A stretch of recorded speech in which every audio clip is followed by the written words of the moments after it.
and getting in those positions to score, which is important. But we had a inexperienced squad. I had 7 players that played.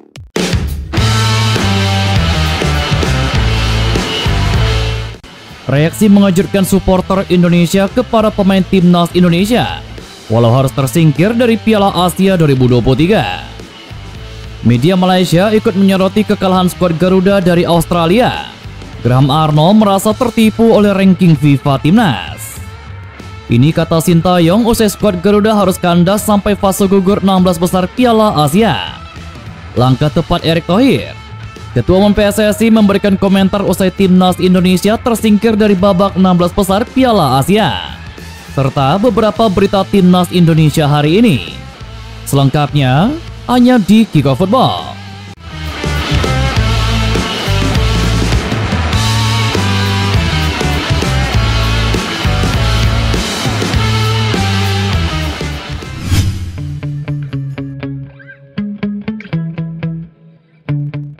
Timnas Garuda dipastikan gugur dari ajang Piala Asia 2023 usai dikalahkan 4 gol tanpa balas oleh Australia pada Minggu malam tadi.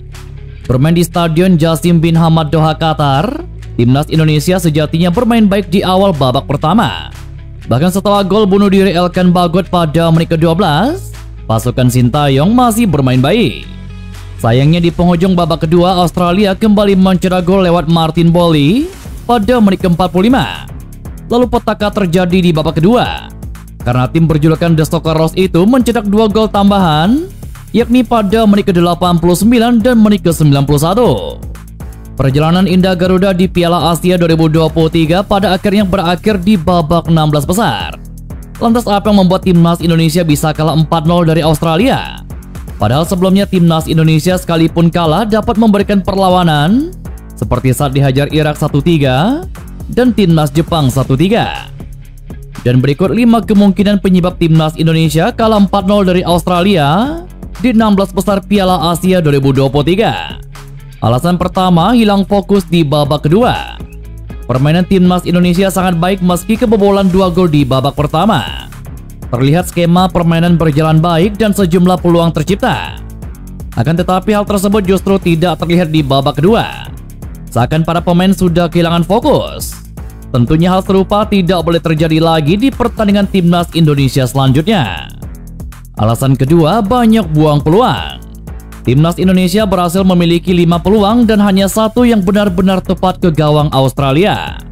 Beberapa peluang sisanya terbuang sia-sia dan tidak bisa dimanfaatkan dengan baik. Alasan ketiga, pertahanan yang mudah dibobol. Lini pertahanan timnas Indonesia mudah dibobol saat melawan Australia. Asnawi Mangkualam beberapa kali kehilangan bola. Bahkan gol kedua Australia berasal dari kesalahan mantan pemain Jeonnam Dragon tersebut yang telat menutup lawan. Lalu Elkan Bagot juga tidak bermain baik seperti biasanya. Selain melakukan gol bunuh diri, pemain Ipswich Town itu sempat kalah duel serta kehilangan bola. Alasan keempat, lini depan kurang tajam. Timnas Indonesia banyak membuang peluang di laga melawan Australia. Alasan utamanya jelas, karena lini depan yang kurang tajam. Rafael Struijk yang ditugaskan sebagai ujung tombak Garuda gagal bekerja dengan baik.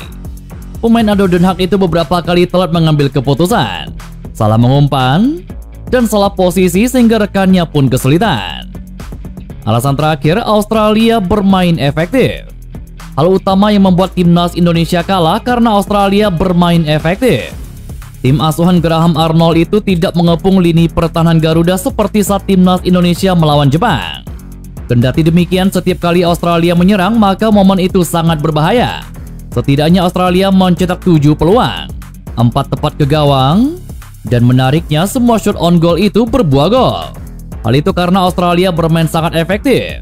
Sebagai pengingat, Australia berada di peringkat ke-25 dalam ranking FIFA, sedangkan timnas Indonesia berada di posisi 146 dunia. Ranking FIFA kedua tim sudah memperlihatkan perbedaan level kedua tim. Langkah timnas Indonesia harus kandas di 16 besar Piala Asia 2023 oleh timnas Australia. Akan tetapi warganet di media sosial Twitter ramai-ramai memberikan apresiasi. Skor akhir sejatinya tidak mencerminkan jalannya pertandingan. terutama di babak pertama. Indonesia mampu merepotkan barisan pertahanan The Socceroos di awal babak pertama. Hal itu yang kemudian menjadi sumber apresiasi dari warganet. Apalagi fakta tidak terbantahkan, timnas Indonesia datang dengan skuad termuda, ranking FIFA terendah, serta pengalaman paling minim. Perjuangan anak asuh Sintayong sudah layak diapresiasi. Mereka lolos dari grup maut yang dihuni timnas Jepang, Irak, dan juga Vietnam. Skuad Merah Putih bahkan bisa selalu mencetak gol di 3 laga fase grup. Jangan lupa, Indonesia memiliki rataan skuad termuda di Piala Asia 2023 dengan 23 tahun. Itu menjadi tanda setidaknya skuad ini punya masa depan yang cerah di masa depan. Tidak hanya datang dari supporter Indonesia, kekalahan timnas Garuda dari tim kuat Australia juga mendapatkan pujian dari media tetangga yakni Malaysia. Media Malaysia Makan Bola memuji perjuangan timnas Indonesia meski kalah 0-4 dari timnas Australia. Meskipun kalah, mereka menilai perjuangan skuad Garuda sudah hebat. Makan Bola seakan terkesan dengan perjuangan skuad asuhan Sintayong meski kalah telak. Wajar saja Makan Bola menyebut timnas Indonesia telah berjuang hebat dalam laga tersebut. Tercatat skuad Garuda telah menguasai bola sebanyak 49% dengan melepaskan 5 percobaan dan 1 diantaranya tepat sasaran. Apalagi skuad asuhan Graham Arnold menurunkan barisan pemain terbaiknya. Terlebih memang pada pertandingan semalam level permainan Indonesia terlihat tidak mencontohkan sebuah tim yang berada di posisi 146 ranking FIFA. Bayangkan, skuad Garuda menantang Australia yang notabene ranking FIFA-nya berada di posisi ke-25 dunia. Anak asuh Graham Arnold seolah terkecoh dengan hal tersebut. Usai laga tadi malam, Sintayong akhirnya buka suara. Dirinya mengatakan pemainnya hanya kalah pengalaman dari Australia pada laga malam tadi. Dia mengakui bahwa para pemain skuad Garuda kalah dari segi pengalaman dari timnas Australia yang sudah terbiasa bermain di turnamen besar. Hal ini, kata dia, sangat berpengaruh terhadap pertandingan level atas seperti Piala Asia. Kendati demikian, dia mendapatkan banyak pelajaran dari kekalahan ini dan siap untuk memperbaikinya. Pelatih asal Korea Selatan ini pun optimistis bahwa level permainan Indonesia akan semakin meningkat. Kami tidak kalah dalam konteks performa. Mereka bermain bagus dan menjalankan instruksi saya dengan baik. Tetapi memang unsur pengalaman yang masih dibutuhkan oleh pemain kita. Kami kalah karena level pengalaman dan konsentrasi. Kami mengakhiri pertandingan dengan tidak bagus. Pemain dan pelatih Australia jelas punya pengalaman yang lebih banyak. Mungkin lain kali kami akan kembali bertemu mereka dengan kekuatan yang berbeda, jelas Sintayong.